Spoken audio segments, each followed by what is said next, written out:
Equity and bond markets saw reasonably large swings during the quarter, but many indices ended the period close to where they started.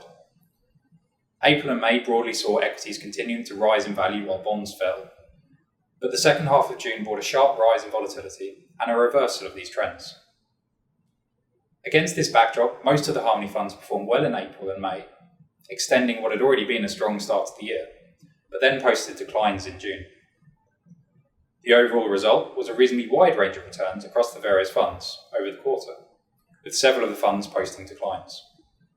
Nonetheless, performance for all the funds compares favourably to most peers with comparable currency and risk profiles, as well as to representative combinations of equity and bond index returns for each region.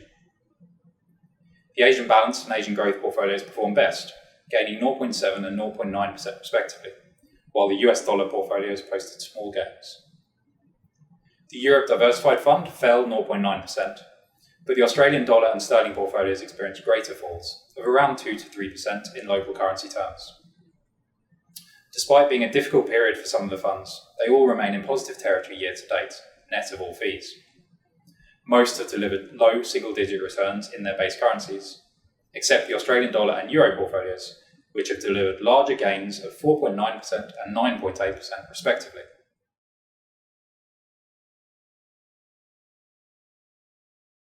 Key market drivers over the quarter included a modest gain for global equities, sharply rising yields on developed market government bonds, and a pause in the recent trend towards dollar strength. Considering equities first, the Japanese market outperformed with a 5.8% gain, while US and Asian markets also rose slightly. Meanwhile, having gained 7% in April alone, broader emerging markets only just ended the period in positive territory, with a 0.7% gain in US dollar terms, after falls in May and June. Meanwhile, the UK market fell 3%, driven by weak performance from several of the large-cap mining and pharmaceutical businesses that dominate this market. The Europe ex-UK and Australian markets proved laggards, with falls of around 4% and 6% respectively. However, Europe remains among the better performing markets year to date, with a 14% rise, only bettered amongst major markets by Japan's 17% rise. Overall, global equities posted a marginal gain of just 0.3% in US dollar terms for the quarter. Meanwhile, government bond yields rose for most countries. The moves were reasonably large, 40 basis points or so on 10-year bonds in the US and UK, and higher elsewhere, resulting in losses for holders. In Germany, the Bund yield almost quadrupled from 0.18% to 0.76%. This resulted in meaningful declines for bond indices, of as much as 5.4% in the case of European sovereign bonds. We continue to have little to no exposure to developed market government bonds across the Harmony funds, but these moves did have implications for other interest rate sensitive investments we hold, such as the listed real estate and infrastructure sectors, which underperformed broader equity markets as a result. The areas of fixed income markets that we do have exposure to weathered this period of rising rates well, with US high yield and global convertible bonds both roughly flat for the period.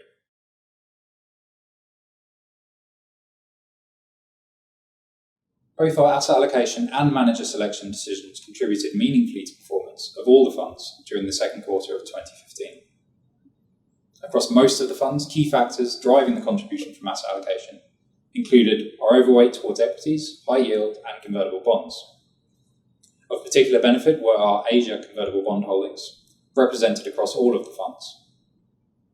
We also benefited from having little to no exposure to government and investment-grade bonds, as well as our reduced allocation towards listed real estate, decisions that all helped to preserve capital.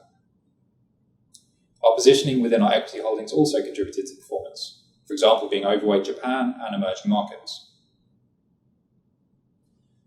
Manager selection was a smaller contributor to returns over the quarter, but still had a positive effect across all of the portfolios, driven mostly by our equity holdings.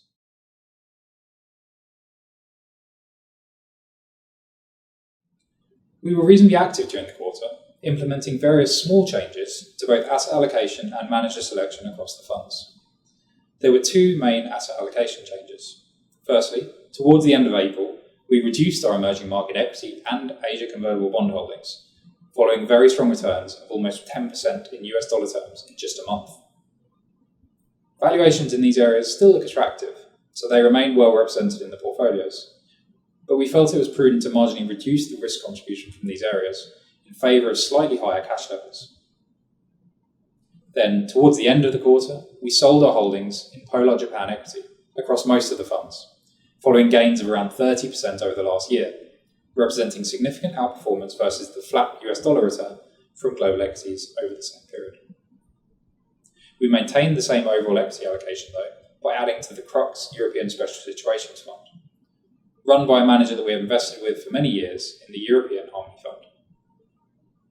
This decision followed a period of underperformance for European equities, driven by the ongoing Greek debt crisis, which we believe presented an attractive buying opportunity. We also made 3 small changes to our manager selection during the quarter. The inclusion of the Sands, Westwood and 24 funds represent positive changes that are the product of our team's detailed and wide-reaching research process. We believe these additions improve the performance potential of the funds, whilst also improving style balance and diversification.